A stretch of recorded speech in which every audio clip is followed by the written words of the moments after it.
The alarm bells rang through the research station like angry birds. Commander Ji-won Park jumped from her chair and ran toward the communications room. Her boots made loud sounds on the metal floor as she moved through the narrow hallways. "What is happening?" she asked as she entered the room. Dr. Hyunwoo Kim looked up from his screens. His face was pale, and his hands were shaking. "Commander, we got a signal. A very strange signal." Ji-won walked closer to look at the screens. Numbers and symbols moved across them like dancing lights. "Where did it come from?" "Far away." "Very far away," Hyunwoo said. He pointed at a star map on the wall. "From this area, I never saw anything like it before." Engineer Minji Lee came running into the room. Her work clothes were dirty with oil and her hair was messy. "The computers are going crazy. All our systems are trying to decode something." Captain Taewon Choi entered last. He was a big man with serious eyes. "Is it dangerous? Should we call for help?" Ji-won looked at her team. They had been together, on this station for 2 years. They were good people and she trusted them. "Show me what we have." Hyunwoo pressed some buttons. The main screen came alive with colors and sounds. The sounds were not like human voices. They were higher and softer, like wind through trees. "This is not from Earth," Minji said. "The technology is different. Very different."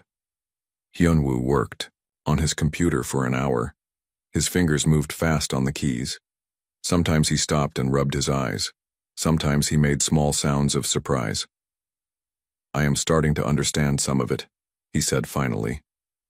"This is a message for help. Someone is asking for help." "Help from who?" Ji-won asked. "From us, from humans. They know about us." The room became quiet. They all looked at each other. How could aliens know about humans? Earth was far from other star systems. Humans had never met aliens before. Hyunwoo continued working. More words appeared on the screen. He read them slowly. "They call themselves the Villani. They say they are a peaceful people. They trade with other star systems." "What kind of help do they need?" Taewon asked. "There is another group. They are called the Korthak. The Korthak are attacking the Villani worlds. The Villani cannot fight back." Ji-won felt cold. "Why are they asking humans for help? Why not other aliens?" Hyunwoo read more of the message. His eyes became wide. "They heard stories about us. They know Earth is a dangerous world. They know humans are fighters. They call us Deathworlders." "Deathworlders?" Minji asked. "They say most worlds in the galaxy are safe and peaceful. But Earth is different. Earth has dangerous animals and bad weather, wars and violence. They think this makes humans strong." Taewon laughed, but it was not a happy sound. "They want us to fight for them because we are good at fighting." The message continued to decode. More information appeared on the screen. The Villani described their worlds. They were beautiful places with tall trees and clean water. The people lived in peace for thousands of years. They had never built weapons of war. The Korthak were different. They came from a world with little water and hard ground. They were strong and cruel. They took what they wanted from other people. They had already destroyed 3 Villani worlds. "How many Korthak are there?" Ji-won asked. Hyunwoo looked at the numbers. "Many, maybe thousands of ships. The Villani have no warships, only trading ships." The message showed pictures too. The Villani looked like tall, thin humans, but with smooth skin that changed colors. They had large eyes and long fingers. They looked kind and gentle. The Korthak looked like big lizards that walked on 2 legs. They wore heavy armor and carried large weapons. Their ships were dark and covered with spikes. "The Villani are offering us something," Hyunwoo said. "They have technology we do not have, something called graviton control. It can make our ships move much faster through space." Ji-won thought about this. Faster ships would change everything for humanity. They could explore more star systems. They could build colonies on distant worlds. But they would also have to fight a war in space against aliens they had never met. "There is more," Hyunwoo said. The Korthak are moving toward Earth too. Not now, but someday. If they defeat the Villani, they will come for us next. This made everyone think.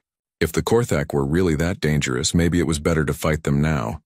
Better to fight them far from Earth. Minji checked the station's communication systems. We can send a message to Earth Command, but it will take 3 days to get there. And 3 more days for an answer, Taewon added. The Villani do not have 6 days, Hyunwoo said. He pointed at the message. The Korthak are attacking their main world now. The fighting has already started. Jiwon walked to the window and looked out at the stars. Somewhere out there, people were dying. People who had asked for help from humans. People who had never hurt anyone. She also thought about Earth, about her family there, about the billions of people who did not know that aliens existed. What would happen to them if the Korthak came? Send the message to Earth Command, she said. Send everything. We have. Every word, every picture, every number. Yes, Commander, Minji said. She began working on the transmission. And send something else, Jiwon added. Tell them this is not just about helping the Villani. This is about protecting Earth too. As Minji worked, Hyunwoo continued to decode more of the alien message. He found tactical information about Korthak ships and weapons. He found star maps showing their territory. He found lists of other worlds they had conquered. The Korthak are not just raiders, he said quietly. They are building an empire. They want to control this whole area of the galaxy. And Earth is in this area, Taewon said. Yes. The transmission to Earth was ready. All the information was compressed into a tight beam that would travel faster than light to reach Earth's communication networks. Sending now, Minji announced. The message left the station and began its long journey home. In 3 days, people on Earth would learn that humans were not alone in the universe. They would learn that aliens existed and that some of them were in danger. They would also learn that other aliens wanted to hurt humanity. Jiwon wondered what Earth would decide to do. Would they send help? Would they ignore the message? Would they be afraid? She thought about human history. Humans had always been fighters. When someone threatened their friends, humans fought back. When someone threatened their family, humans fought harder. The Villani had called humans Deathworlders. Maybe they were right. Maybe growing up on a dangerous world had made humans different from other species in the galaxy. Maybe it had made them stronger. 3 days later, Earth's answer came back. It was short and simple. Help is coming. Tell the Villani to hold on. But Jiwon could not know what help meant. She could not know that Earth was preparing for its first interstellar war. She could not know that the message would change human history forever. All she knew was that somewhere in the darkness of space, ships were already moving. Human ships, carrying human warriors, heading toward a battle that would shake the galaxy. The age of human isolation was ending. The age of humanity, as a galactic power, was about to begin. And it would all start with answering one desperate call for help. The Korthak expected humans to stop fighting when Villani Prime was safe. Most galactic species fought only until their immediate goals were achieved. Then they would negotiate peace and return home. Humans were different. Admiral Jaewon Bae stood on the bridge of his flagship watching the retreating Korthak fleet. He had taken command of the human forces when Admiral Han returned to Earth to report their victory. Sir, the Korthak are requesting a ceasefire, Communications Officer Sunwoo reported. Ignore the request, Jaewon said calmly. Sir? They are retreating. The Villani worlds are safe now. The Villani worlds are safe today, Jaewon replied. But what about tomorrow? What about next year? What happens when the Korthak rebuild their fleet and come back? He turned to address his bridge crew. The Korthak have conquered 47 star systems. They have enslaved billions of people. They attacked peaceful traders who never hurt anyone, and now they want to negotiate? What are your orders, sir? We follow them home. We end this war properly. This decision shocked both the Villani and the retreating Korthak. No galactic species had ever pursued a defeated enemy back to their home territory. It was considered aggressive and unnecessary. But humans had a different philosophy about war. They believed that if you were going to fight, you should fight to win completely. Half measures just meant you would have to fight the same war again. Later, Major Siwoo Park led the first human infiltration mission. His team specialized in getting inside enemy ships and installations without being detected. The Korthak have never dealt with stealth warfare, he explained to his team. They fight honorable battles with clear rules. They do not expect enemies to sneak around in the dark. His team consisted of 12 humans who had trained for years in special warfare techniques. They were experts at moving quietly, hiding in small spaces, and striking without warning. The Korthak ships were designed for their species. The corridors were tall and wide to accommodate their large bodies. The ventilation systems were big enough for Korthak maintenance workers. But Korthak maintenance workers were much larger than humans. Siwoo and his team entered a Korthak command ship through its waste disposal system. They crawled through pipes and ducts that were too small for Korthak soldiers but perfect for humans. "This is disgusting," whispered Corporal Da-Yun Kim. "Better than fighting our way through the front door," Siwoo replied. They reached the ship's main computer room without being detected. The Korthak guards were watching for enemies coming through doors and corridors. They never thought to look. Up at the ceiling vents, Siwoo's team downloaded all the ship's data, including fleet positions, supply routes, and communication codes. Then they planted small explosives in the engine room and left the same way they had entered. The Korthak never knew the humans had been there until their ship's engines exploded 3 hours later. Commander Na-Young Ko was running the intelligence operations. She had studied Korthak communications for weeks and learned to decode their military messages. "The Korthak are very confused," she reported to Admiral Bay. "They do not understand why we are still fighting." "What are they saying?" "They keep asking each other why humans will not negotiate. They think we must want something from them." "What do we want from them?" "Complete surrender and an end to their empire." The Korthak High Command could not understand this.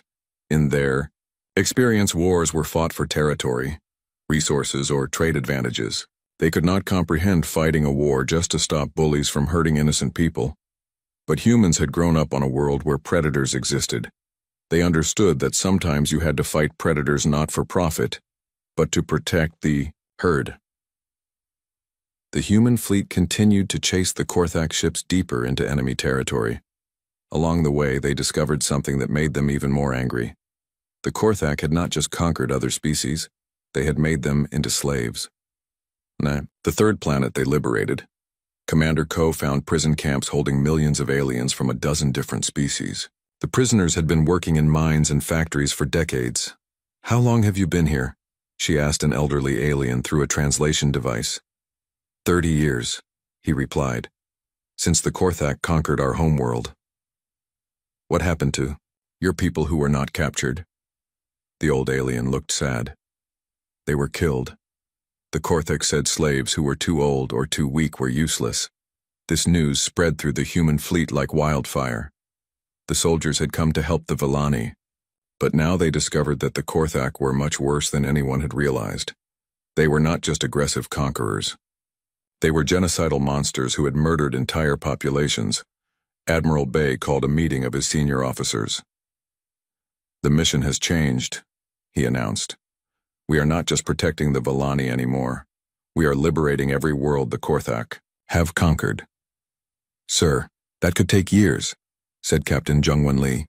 "Then it takes years. Earth Command may not approve such an extended mission. Earth Command sent us here to stop bullies. These are the biggest bullies in the galaxy." The human campaign became something the galaxy had never seen before. Instead of fighting for territory or resources, humans were fighting for an idea: that strong people should not be allowed to hurt weak people. Every Korthak world they captured, they immediately freed any slaves they found. Every Korthak military installation they destroyed, they broadcast the same message to the galaxy. This is what happens to species that make war on innocence. But the most frightening part of the human campaign was not their military tactics. It was their psychological warfare. Before attacking each Korthak position, the humans would broadcast recordings of human children laughing and playing. To most species, the sounds of happy children were pleasant and peaceful.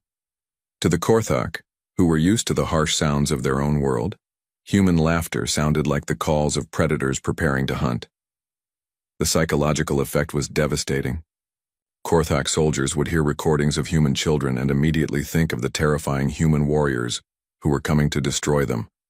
Some Korthak units surrendered without fighting rather than face the laughing demons from the death world. After 6 months of constant retreat, the Korthak fleet finally reached their homeworld.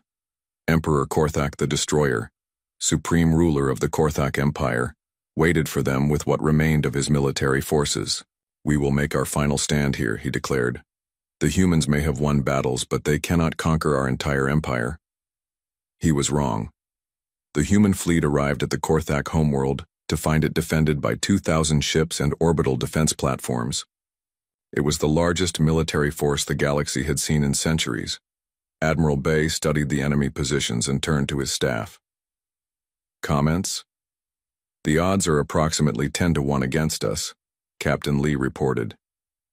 "Acceptable odds, Admiral," Bay replied calmly. "Sir? We are Deathworlders fighting bullies. 10 to 1 is almost fair." The final battle was about to begin. The Korthak Empire would make its last stand at their homeworld. But they were fighting humans who had traveled across the galaxy for one reason: to make sure that predators who hurt innocent people would never hurt anyone again. And humans were very good at hunting predators. Emperor Korthak was about to learn why his species should never have threatened the friends of Deathworlders. The hunt was almost over. The first shots of the battle lit up space like lightning. Korthak energy beams struck human ships, but the humans did not fight like the Korthak expected. Lieutenant Commander Ji-hoon Oh was flying his fighter toward a Korthak destroyer when his engines were hit. Most pilots would have retreated to repair their ship. Instead, Ji-hoon aimed his damaged fighter directly at the enemy ship. "Control, this is Fighter 7, he said calmly. "My engines are dead. I am going to ram the destroyer." "Negative, Fighter 7, came the reply. "Eject and wait for rescue." "No time," Ji-hoon said. "There are Volani civilians on the planet below. Every Korthak ship I take out saves lives." He switched off his radio and pushed his fighter to maximum speed. The Korthak destroyer tried to turn away, but it was too slow. Ji-hoon's fighter smashed into its engine section just as the fighter's power core exploded. Both ships were destroyed in a ball of fire, but at the last second before impact, Ji-hoon ejected from his fighter. His escape pod was picked up by a human rescue ship 20 minutes later. "Why did you do that?" the rescue crew asked him. "It was the most efficient solution," Ji-hoon replied, as if ramming enemy ships was perfectly normal. On the Korthak command ship, War Commander Korthal watched, in shock. "Did that pilot just sacrifice his ship to destroy ours?" "Yes, sir," his aide replied. But why? His ship was worth more than our destroyer." "I do not understand either, sir." This was the difference between Korthak and human thinking. The Korthak saw ships and equipment as valuable resources that should be protected. Humans saw them as tools that could be used and replaced. The space battle continued, but the real fighting was happening on the surface of Volani Prime. Korthak, ground troops had landed to capture important cities. Sergeant Major Boyoung Kim was leading her infantry squad through the ruins of a Volani city when they encountered a Korthak fortress. The fortress was built on a hill and surrounded by energy barriers. It had taken the Korthak 3 days to build it. "How do we attack it?" asked Private Minho Park.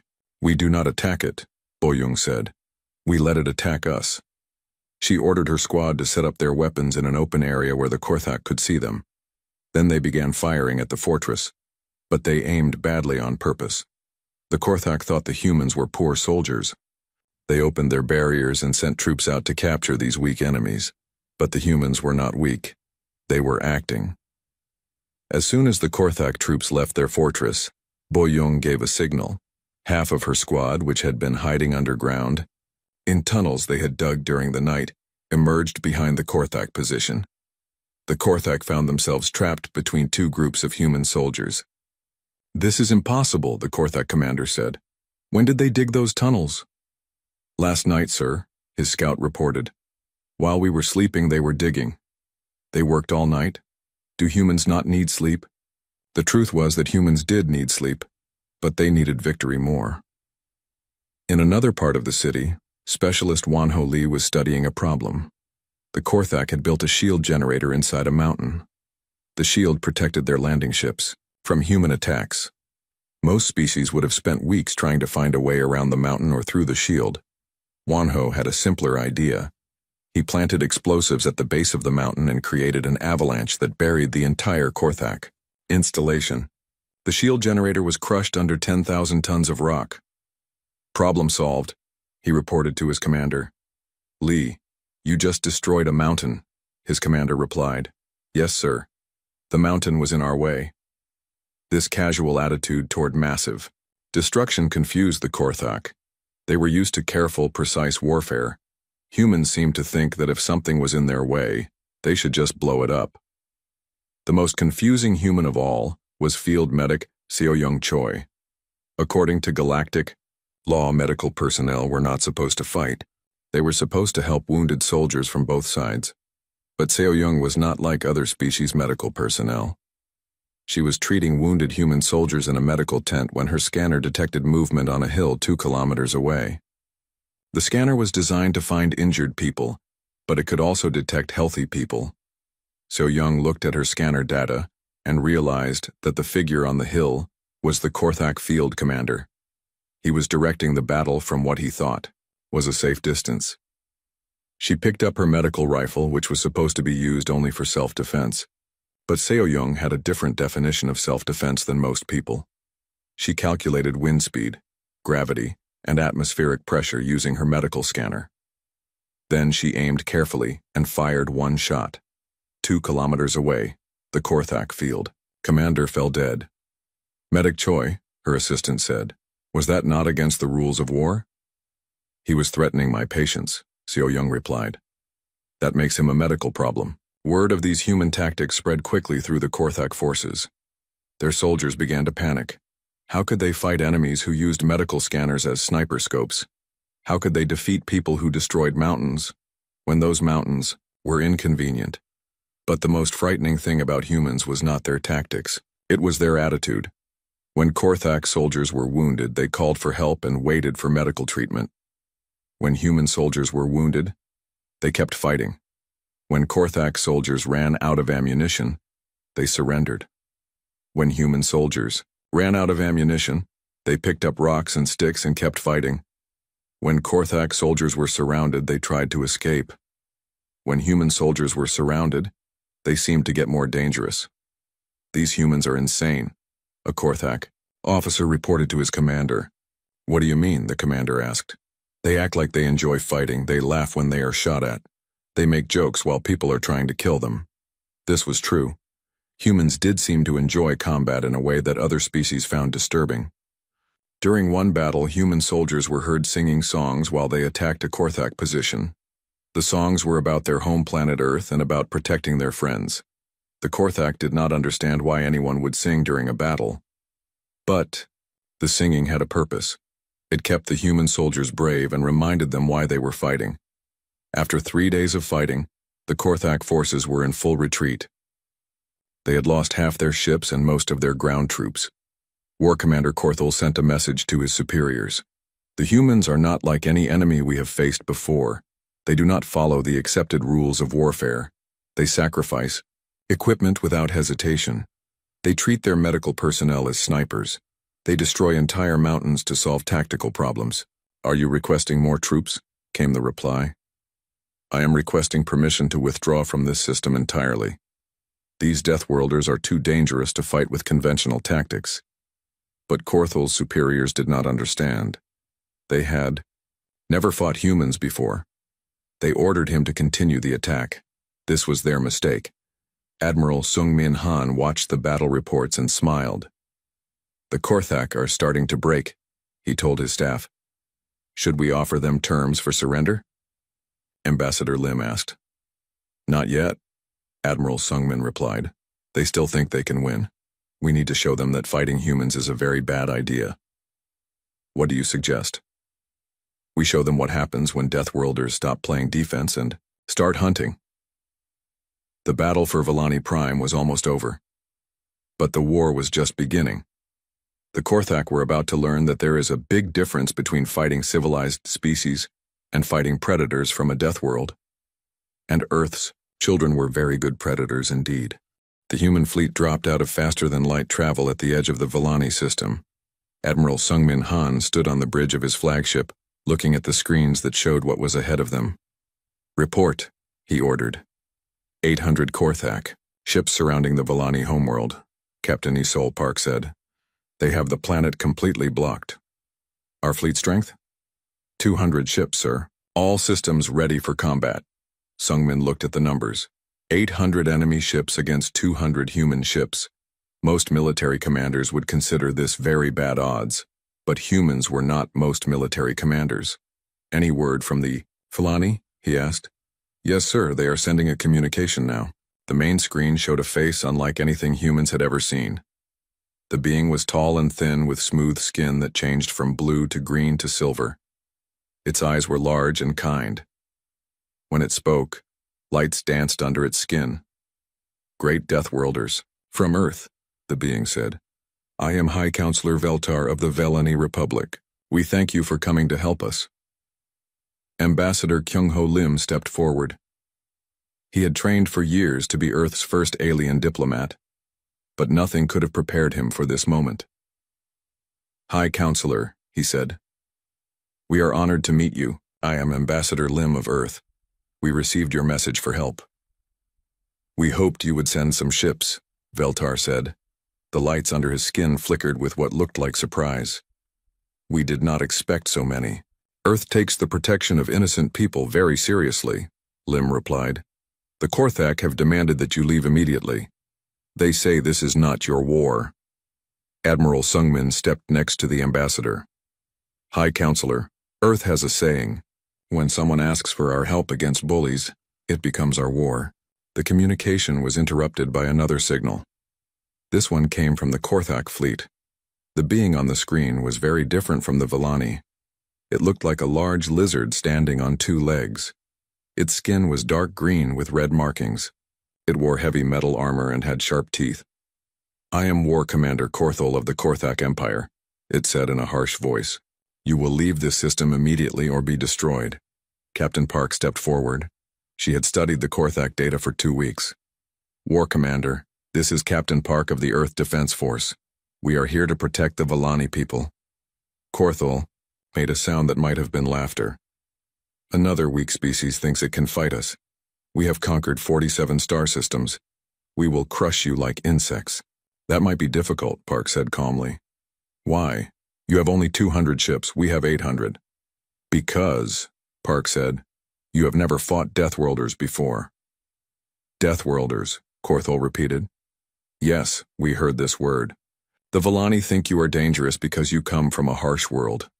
But we come from a harsh world too. What is the gravity on your homeworld? Park asked. Half of standard galactic gravity. Why? The gravity on Earth is twice standard galactic gravity. Our children play games that would kill your warriors. For the first time, Korthol looked uncertain. That is impossible. Would you like me to demonstrate? Park asked. She picked up a metal bar that was used for equipment repairs. With one hand, she bent it into a circle.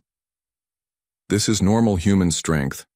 We are not even considered particularly strong among our people. The Korthak commander stared at the screen. You are trying to frighten us with tricks. No tricks, Admiral Sungmin said. Captain Park is telling the truth. Every human soldier in this fleet can do what she just did. Our weakest soldiers are stronger than your strongest warriors. But strength is not everything in space warfare, Korthol said.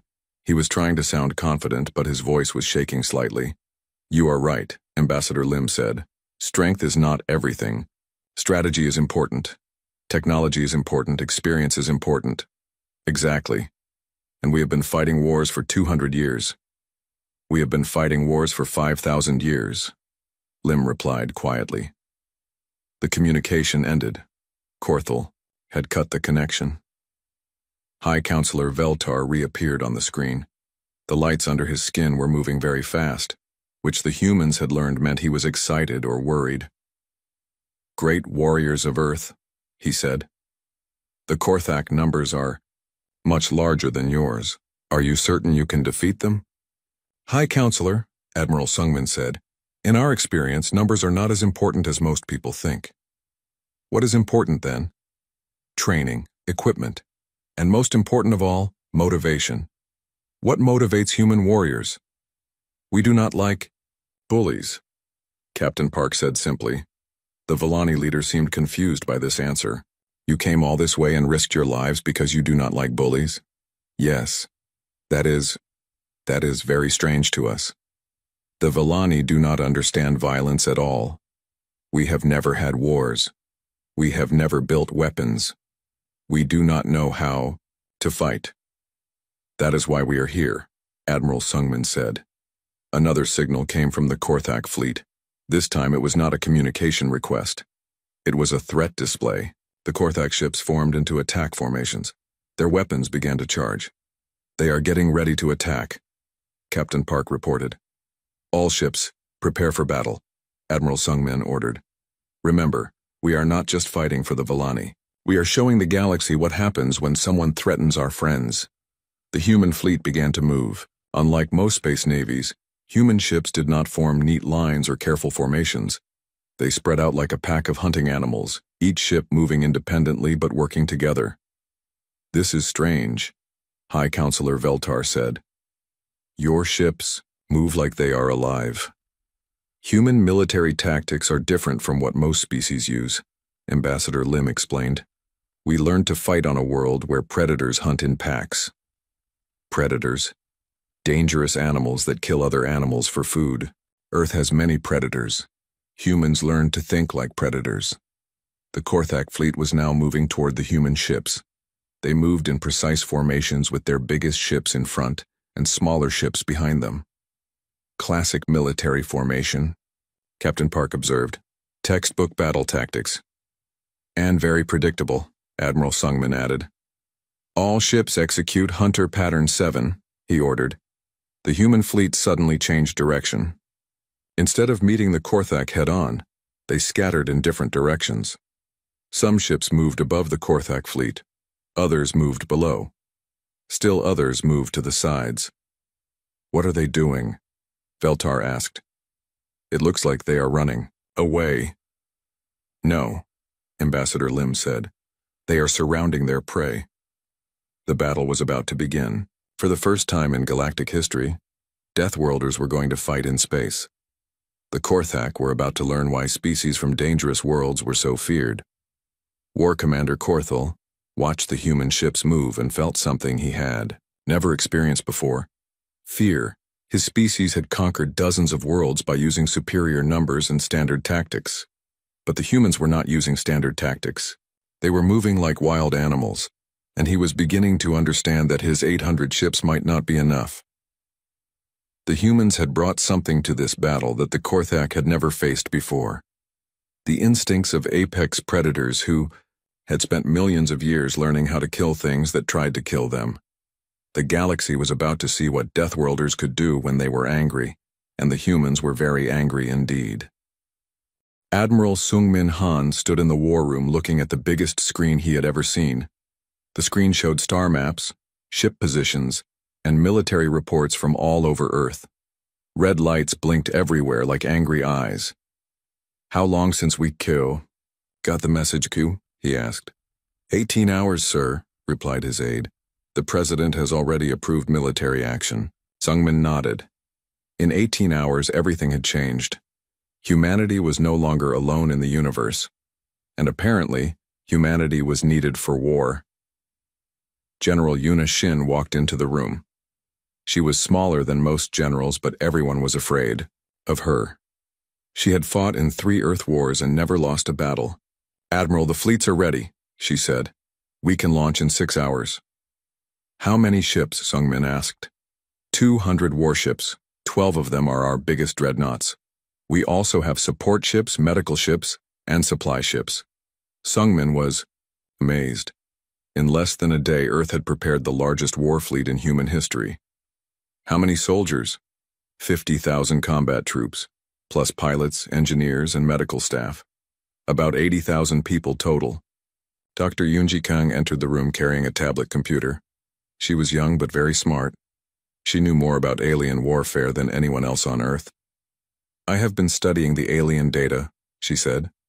The Korthak are interesting enemies. Tell me, Sungmin said. They come from a world with low gravity. Their bones are hollow like bird bones. They are tall but not very strong. That sounds good for us, Yuna said. Yes, but they have good technology. Their ships have strong shields and powerful weapons. They have been fighting wars for a long time. How long? Sungmin asked. About 200 years. They have conquered 47 star systems. The room became quiet. 47 star systems was a lot. That meant billions of people under Korthak control. What about the Villani? Sungmin asked. The Villani are the opposite of the Korthak, Yoonji said. They are peaceful traders. They have never built weapons of war. Their world has no dangerous animals and perfect weather. So they do not know how to fight. No, they do not even understand why anyone would want to fight. Colonel Dao Jung came into the room. He was the leader of the Special Forces unit called the Reapers. His soldiers were the best fighters on Earth. My teams are ready, Admiral, he said. We have been studying the alien ship designs. We can get inside them. Good, Sungmin said. What do you think of this war? Dowan smiled, but it was not a kind smile. I think the Korthak have made a big mistake. They have never fought humans before. What makes us different? Yoonji asked. She was curious about everything. We come from a death world, Yuna said. Earth is dangerous. We grew up fighting dangerous animals, bad weather, diseases, and each other. Most species in the galaxy evolved on safe worlds, Dowan added. They never had to learn to fight for survival. Sungmin looked at the reports on his screen. Every military base on Earth was working day and night. Soldiers were loading weapons and supplies onto ships. Pilots were checking their fighters. Engineers were making final repairs to the big warships. The Korthak expect maybe a small help from us, he said. Maybe one ship with a few hundred soldiers. Instead, they will face the full power of Earth's military, Yuna said. Sir, his aide said. We are getting more messages from the research station. The Villani are very excited. They are telling all their people that the Deathworlders are coming to help. Deathworlders, Sungmin repeated. Is that what they call us? Yes, sir. In the galaxy, there are different types of worlds. Garden worlds are safe and beautiful. Industrial worlds are for making things. Research worlds are for scientists. And death worlds are dangerous places where only strong species can survive. Earth is a death world.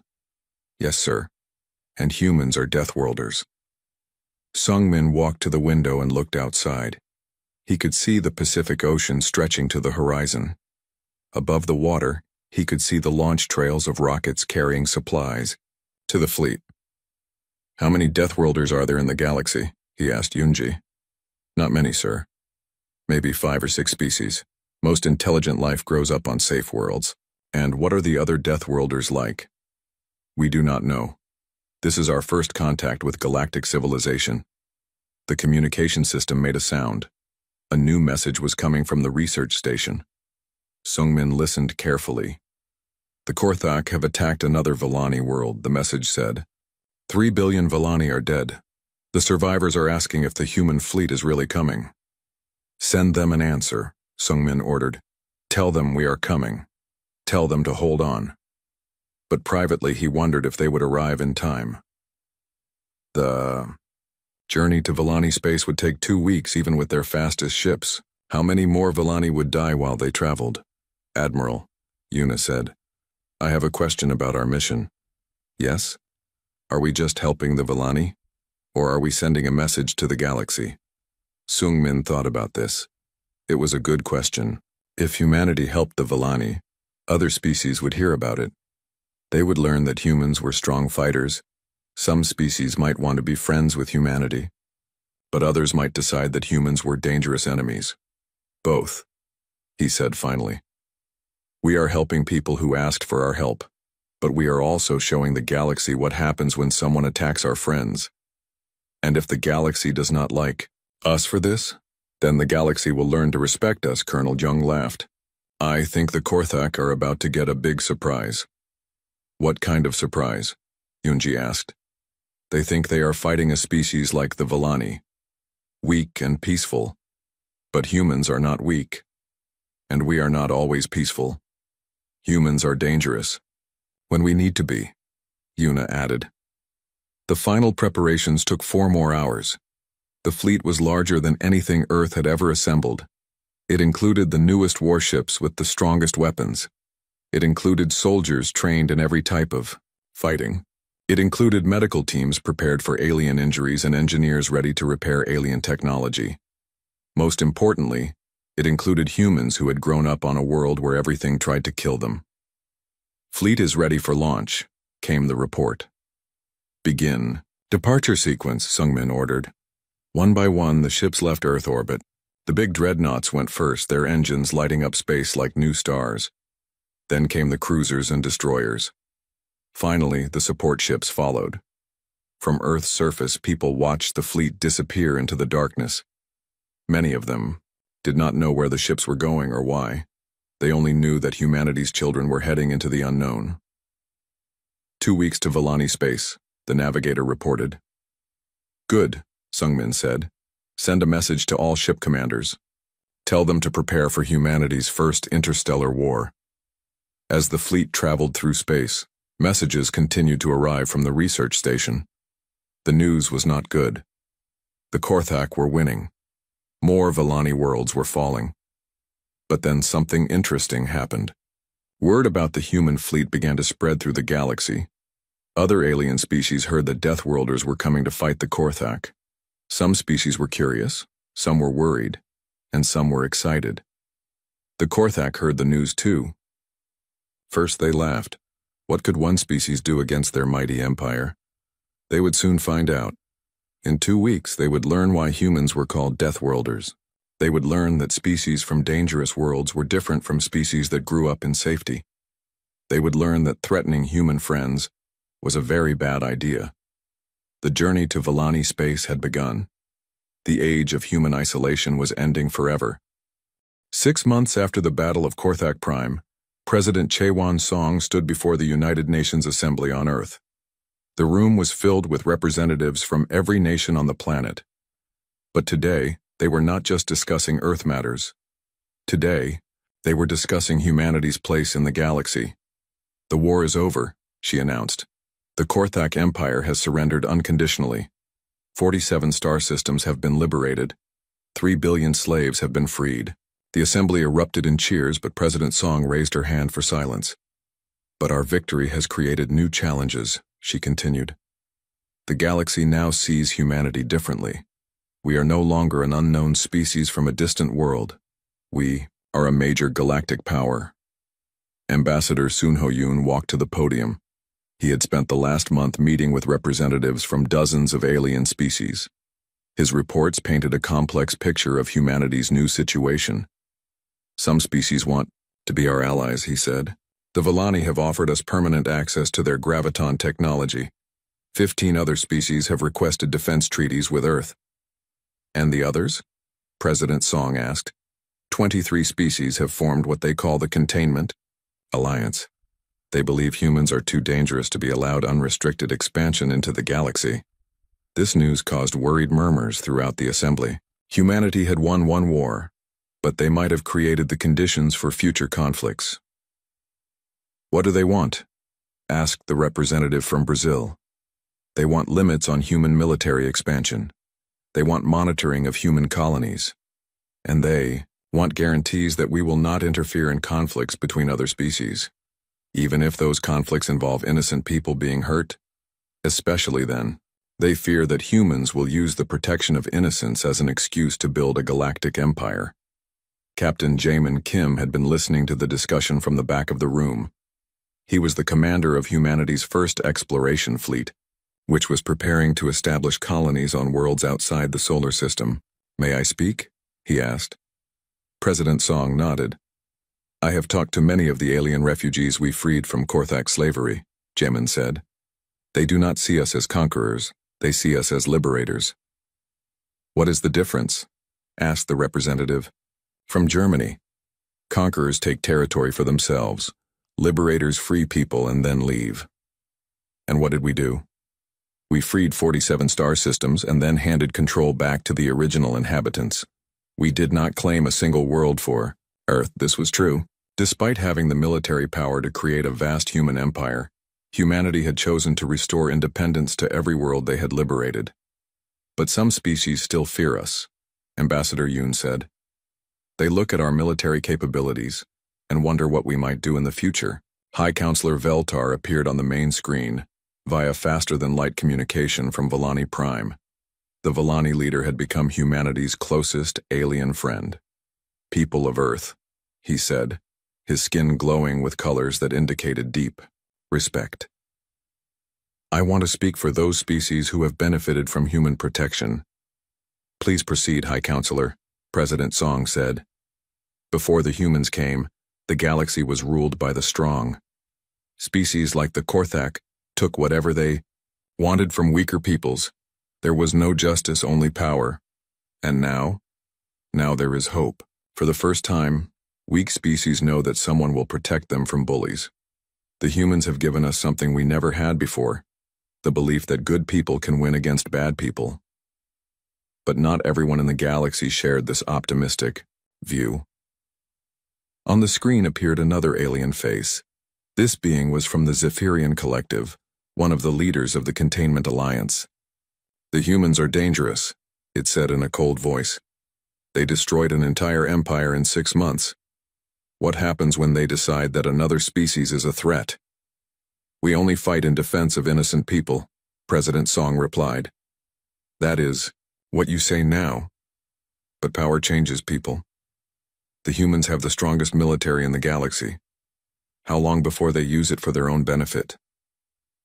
This question hung in the air like a dark cloud. It was the fear that drove the Containment Alliance, that humanity would eventually become the same kind of threat that the Korthak had been. "We have a proposal," Ambassador Yoon said. "Earth is willing to join the Galactic Council as a permanent member. We will submit to the same laws and oversight that govern all galactic civilizations." "With conditions," the Zephyrian representative said suspiciously. "Yes. We want the Council to create a new organization, the Galactic Protection Service. Its job will be to defend peaceful species from aggressive empires." "And who would control this protection service?" "No one species. It would be controlled by the Council as a whole. But Earth would provide most of the military forces, since we seem to be good at that." The idea was revolutionary. Never before had the galaxy tried to create an organization specifically designed to protect weak species from strong ones. Captain Jamin Kim spoke again. "The Containment Alliance is right about one thing. Humans are dangerous. We come from a death world where everything tries to kill everything else. We are good at fighting, and we do not give up easily." "And this is supposed to make us feel better?" the Zephyrian asked. "Yes. Because we are dangerous to the right people. We are dangerous to bullies and tyrants and anyone who hurts innocent people. But we are not dangerous to peaceful species who mind their own business. How can we trust this?" "Because," President Song said, "we already proved it. We had the power to conquer the entire Korthak Empire and make it part of Earth's territory. Instead, we freed every world and gave it back to its original people." The debates continued for weeks. Some species wanted humanity as an ally. Others wanted humanity contained or controlled. Still others wanted nothing to do with humans at all, and moved their civilizations to distant parts of the galaxy. But gradually, a new order began to emerge. The Galactic Council voted to accept Earth as a member. The Galactic Protection Service was established, with human military forces as its primary component. and a new law was passed. Any species that attacked peaceful neighbors would face intervention by the Protection Service. For the first time in galactic history, being strong did not automatically give you the right to hurt weaker species. Captain Jamin Kim launched humanity's first colony expedition 6 months later. The colonies would be established on uninhabited worlds, with strict rules about respecting any native life they might encounter. Remember, he told his colonists, we are not conquering these worlds. We are becoming part of them. We are guests in the galaxy, and guests should behave properly. But even as humanity tried to be responsible, with their new power problems remained. The Containment Alliance continued to grow, adding new members who feared human expansion. Small conflicts broke out between human colonies and alien settlements. And somewhere in the distant reaches of the galaxy, new threats were beginning to emerge. President Song addressed the world one final time before leaving office. We answered one call for help and changed the galaxy forever, she said. Now we must live with the consequences of our choices. Are we conquerors? Are we protectors? Are we something new? The answer will be determined not by what we say, but by what we do. Every action we take from now on will be watched by thousands of species across the galaxy. We must be worthy of the trust that good people have placed in us. As she spoke, a new signal was detected by human monitoring stations. It was coming from the opposite edge of the galaxy, far beyond any known civilization. The signal was not asking for help. It was a warning. Beware the humans from the Deathworld, it said. They call themselves protectors, but they are the most dangerous predators the galaxy has ever seen. They turned warfare into an art and death into a tool.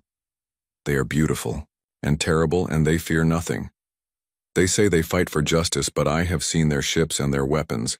The galaxy will never be safe again. The message ended with coordinates, the location of the sender's civilization far across the galaxy. Admiral Bay, now retired, read the intercepted message and smiled grimly. It seems our reputation has spread, he told his successor.